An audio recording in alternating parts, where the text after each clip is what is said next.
नमस्कार दोस्तों, yes academy में आप सभी का फिर से हार्दिक स्वागत है। और करंट अफेयर्स के अगली श्रृंखला में हम आगे बढ़ते हैं। आप सभी के अच्छे कमेंट हमें मिल रहे हैं और उसके पर हम काम भी शुरू कर दिए हैं और धीरे धीरे बहुत ही जल्दी वो आपको उसमें थोड़ा परिवर्तन दिखेगा। और करंट अफेयर्स की बात करें हम दोस्तों, तो current affairs Monday to Saturday हम आपको रोज़ प्रोवाइड करेंगे। संडे के दिन जैसे आपको अभी मैंने आपको बताया कि आज कल की वीडियो में कि हम आपको अपने बारे में जो बताना है वो संडे के दिन हम आपको बताएंगे, तो आप उसका वीडियो को इंतज़ार कर लीजिए, बहुत ही जल्दी आपको प्रोवाइड करेंगे।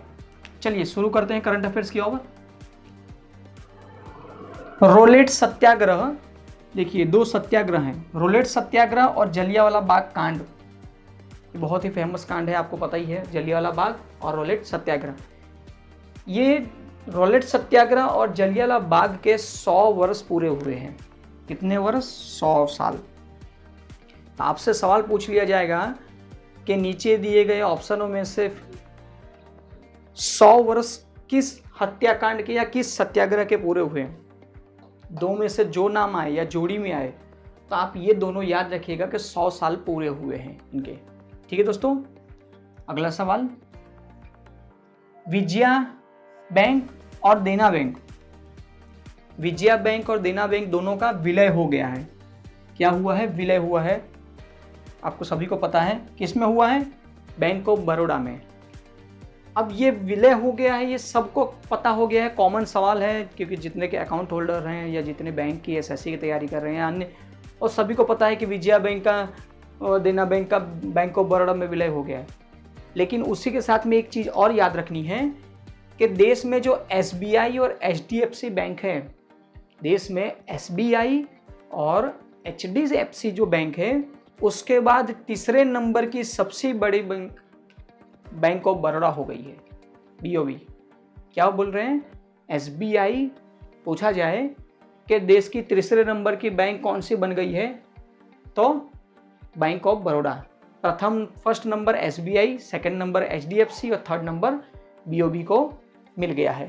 ठीक है दोस्तों, अगला सवाल की तरफ चलते हैं। और ये कई जगह पूछ लिया गया है और जितने लोग बैंक की तैयारी कर रहे हैं उन लोगों को तो बहुत ही जरूरी सवाल है ये। ठीक है, मलेरिया मुक्त भारत।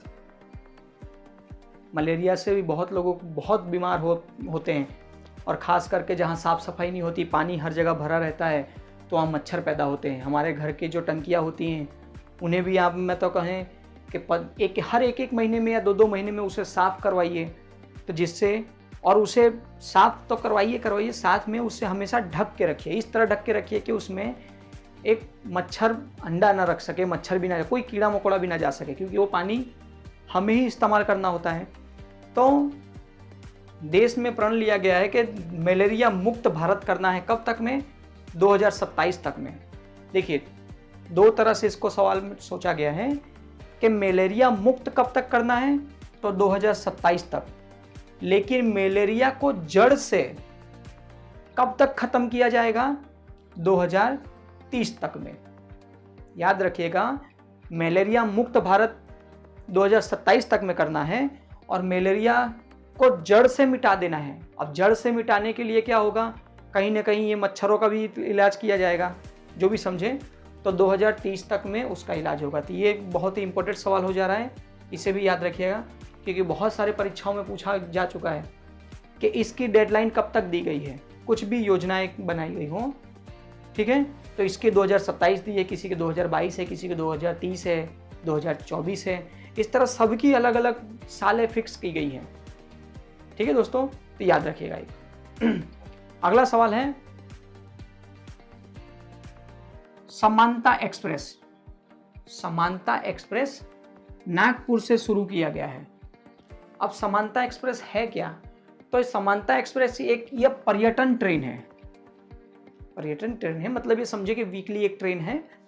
ये डॉक्टर अंबेडकर और गौतम बुद्ध से जुड़े प्रमुख जो स्थल हैं, प्रमुख स्थलों को कवर करने वाली एक विशेष ट्रेन बनाई गई है। मतलब कि डॉक्टर अंबेडकर से लेके गौतम बुद्ध तक में जो इन दोनों शहरों में जो भी प्रमुख स्थानें हैं उन सबको जोड़ने के लिए एक पर्यटन ट्रेन बनाई गई है जो वीकली होती है, वो समय समय के हिसाब से चलाई जाती है।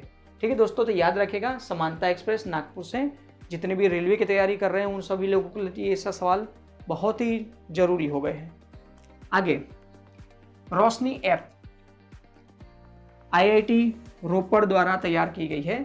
अब रोशनी ऐप देखिए, रोशनी से ही पता चल रहा है कि जो आंखों से देख नहीं सकते उनके लिए एक रोशनी ऐप बनाई गई है, रोशनी ऐप। इस ऐप में क्या होता है, तो जितने दृष्टिबाधित लोग हैं उनकी सहायता के लिए ऐप बनाई गई है। मतलब जितने भी देख नहीं सकते उन सारे लोगों के लिए ये एक ऐप, रोशनी ऐप बहुत ही कारगर होती है। और बहुत सारे परीक्षाएं ऐसी होती है कि कहीं ना कहीं किसी भी प्रकार का जो देश के हित में एप्लीकेशन होती है उसके बारे में सवाल पूछ लिया जाता है। तो दोस्तों इसके लिए तैयार रहिएगा आप। ठीक है दोस्तों, अगला सवाल, देश का पहला मतदाता पार्क, देश का पहला मतदाता पार्क कहाँ बनाया गया? क्या देश का पहला, देश के पहले जो भी चीज हो रही है वो सारी चीज याद रखिए। देश का पहला मतदाता पार्क कहाँ बनाया गया? तो मतदाता पार्क बनाया गया है गुरुग्राम हरियाणा में। कहाँ बनाया गया है? गुरुग्राम हरियाणा में मतदाता पार्क बनाया गया है। ठीक है दोस्तों, आई होप आपको बहुत अच्छे अच्छे करंट अफेयर्स मिलेंगे होंगे। एक सबसे इम्पोर्टेंट सवाल हैं। ठीक है दोस्तों, तो अगर वीडियो अच्छा लगा हो तो शेयर लाइक करिएगा। और ज़्यादातर हम सबको बोलते रहते हैं, तो इसी तरह हम आप हर वीडियो में बोलते हैं कि आप दोस्तों को शेयर करिएगा, अपने ग्रुप में शेयर करिएगा, फॉरवर्ड सोशल मीडिया में, और शुरू से अंत तक वीडियो देखिए। बहुत सारी जानकारियाँ आपको मिलती रहेगी इससे। ठीक है दोस्तों, और थोड़ा हमारे लिए सपोर्ट भी हो जाएगा। नमस्कार।